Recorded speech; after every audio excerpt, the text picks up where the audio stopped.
오늘 함께 묵상할 성경 말씀은 사도행전 12장 1절에서 25절 말씀입니다. 사도행전 12장 1절에서 25절 말씀입니다. 오늘은 11절, 12절 말씀을 읽겠습니다. 이에 베드로가 정신이 들어 이르되 내가 이제야 참으로 주께서 그의 천사를 보내어 나를 헤롯의 손과 유대 백성의 모든 기대에서 벗어나게 하신 줄 알겠노라 하여 깨닫고 마가라 하는 요한의 어머니 마리아의 집에 가니 여러 사람이 거기에 모여 기도하고 있더라. 아멘. 오늘 함께 묵상할 주제는 차별인가요? 입니다. 본문 사도행전은 사도행전 내용의 전개상 이방인과 이방교회로 초점이 옮겨지는 상황에서 다시 유대인들과 예루살렘 교회에 대해 언급하고 있습니다.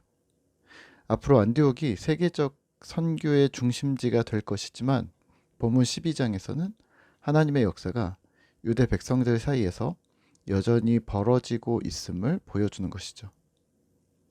하지만 자칫 사도행전을 읽다 보면 예루살렘 지역은 충만히 회심자가 생겨서 교회를 마음껏 운영할 수 있는 것처럼 보이지만 여전히 상황이 아니라는 걸 발견할 수 있습니다.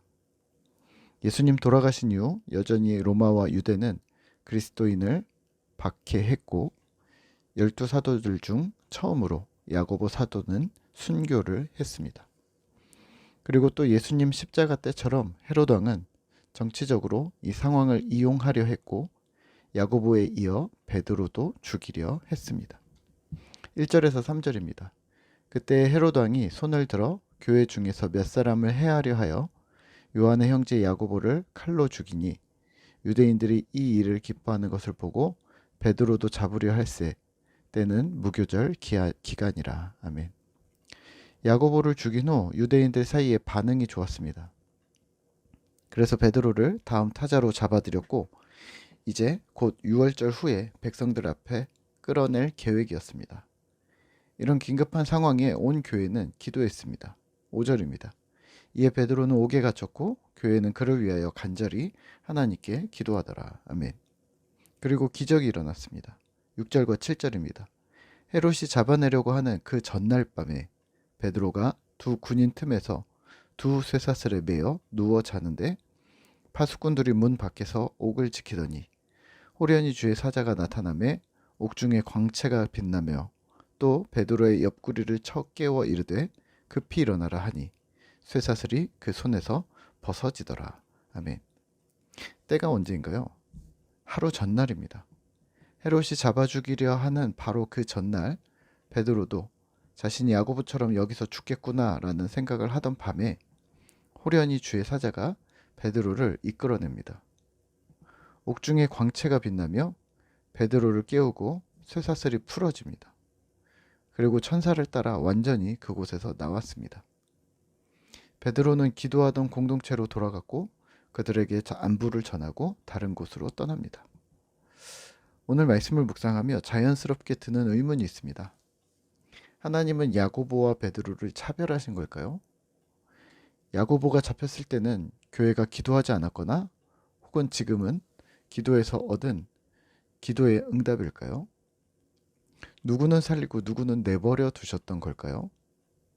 또 하나, 예수님 돌아가신 이후 교회도 생기고 몇천 명씩 유대인들이 회심하고 해서 교회가 제대로 힘을 갖게 되나 싶었는데 12장 초두에서는 예수님을 죽인 유대인들은 여전히 강력한 힘을 발휘하고 있고 다수인 것이 분명해지는데요.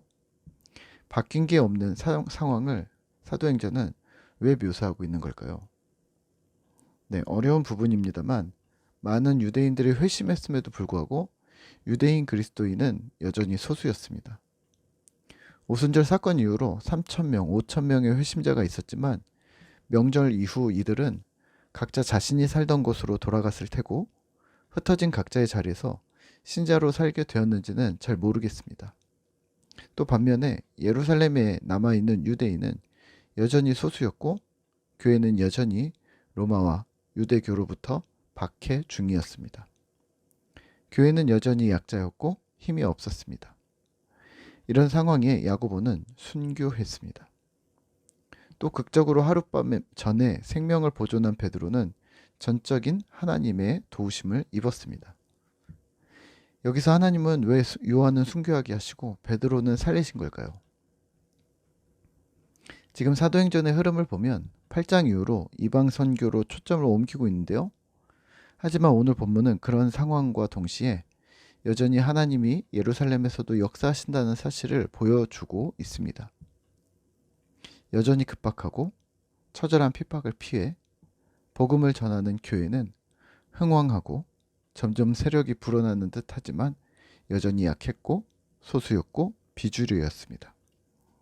이런 상황에서 야고보와 베드로만 딱 떼서 누구는 좋은 걸 주셨고 누구는 나쁜 걸 주셨다라고 말하는 것이 적절치 않을 듯합니다. 야고보의 순교는 그만큼 긴박하게 돌아가는 교회와 복음의 상황, 그리고 상처입고 핍박당하는 교회의 현실을 보여줍니다. 반면 베드로의 옥중 탈출은 이런 박해의 상황에서도 하나님이 긴박하게 베드로를 구출하신 기적의 손길인 동시에 이런 암담한 현실 속에서 하나님은 여전히 살아계시다는 증거가 되기 때문입니다. 그러면 왜 우리는 이런 의문을 갖게 되는 걸까요? 네, 성경을 자꾸 결과론적으로 보려 하기 때문입니다. 당사자인 나에게 득이 되는가, 실이 되는가? 교회를 다니면서 나는 무엇을 얻었나 하는 자기중심적 관점이 자꾸만 스물스물 우리에게 들어오기 때문인 것이죠. 예를 들어 나는 건강이 안 좋은데 어떤 사람 간증을 들었더니 하나님이 기적적으로 치료하셨더라. 나는 경제적으로 어려운데 어떤 집사님은 하나님의 도우심으로 대박이 터졌더라. 나는 자녀 고민이 많은데 어떤 집은 그 집사님이 열심히 기도했더니 하나님이 알아서 다 키워주셨고 좋은 학교, 좋은 직장에 들어갔더라는 이런 간증을 듣고 마음이 상해합니다.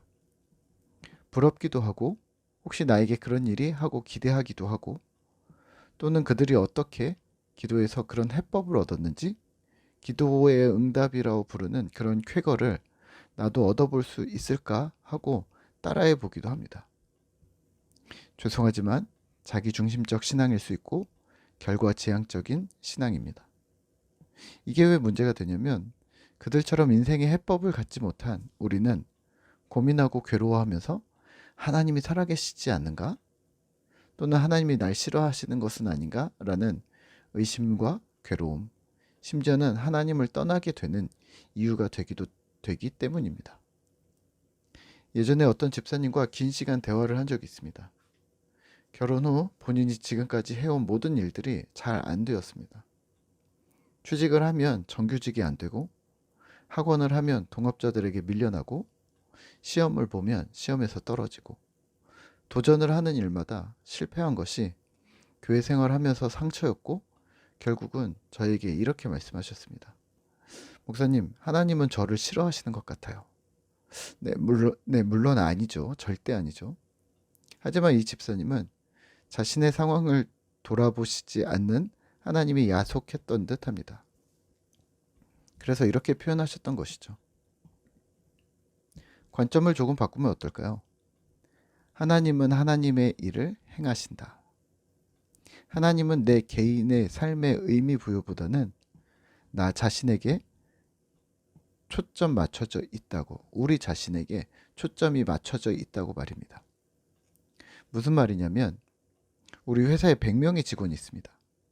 100명이면 100 모두 각자의 사연과 삶의 스토리가 있을 텐데요. 일을 막상 할 때는 어떠해야 할까요? 일을 할 때는 주어진 미션을 잘 감당할 사람을 찾게 되겠죠. 그런 팀을 구성하겠죠. 이겁니다. 하나님은 하나님이시라서 우리의 약함과 상처를 이해하고 치료하시는 분이시지만 하나님의 일을 하실 때는 어떤 상처를 받은 사람인가가 아니라 지금 이 사람의 성품, 태도, 능력이 어떠한가를 복합적으로 보실 거라는 말입니다. 하나님의 일을 진행함에 있어서 하나님은 함께할 동역자들을 찾으시는 것이죠. 여기서 내가 더 상처가 많다고, 내가 더 경험이 많다고, 내가 더 많은 고민을 했거나 무엇 했다는 과거는 중요하지 않습니다. 대신 지금 당신의 태도가 어떠한지, 하나님의 프로젝트를 함께할 자세가 되어 있는지 방법과 힘과 지혜까지 주실 하나님께서 자신의 팀에 함께 합류할 자세가 되어 있는지 우리의 태도를 보신다고 생각하시면 어떨까요? 하나님은 자신의 일을 여전히 하십니다. 그리고 우리를 일꾼으로 초청하고 계십니다. 그 부르심에 들어가시겠습니까? 아니면 보류하시겠습니까? 이유를 불문하고 주님을 따를 것인가? 아니면 여전히 핑계 대느라 움직이지 못하고 있는가? 둘의 차이뿐입니다. 하나님의 사역을 내 입장에서 평가하지 말고 하나님의 눈으로 바라보는 그런 하나님 나라 관점으로 하루 한 주를 보내는 꿈터 성도 되시기를 기도하겠습니다.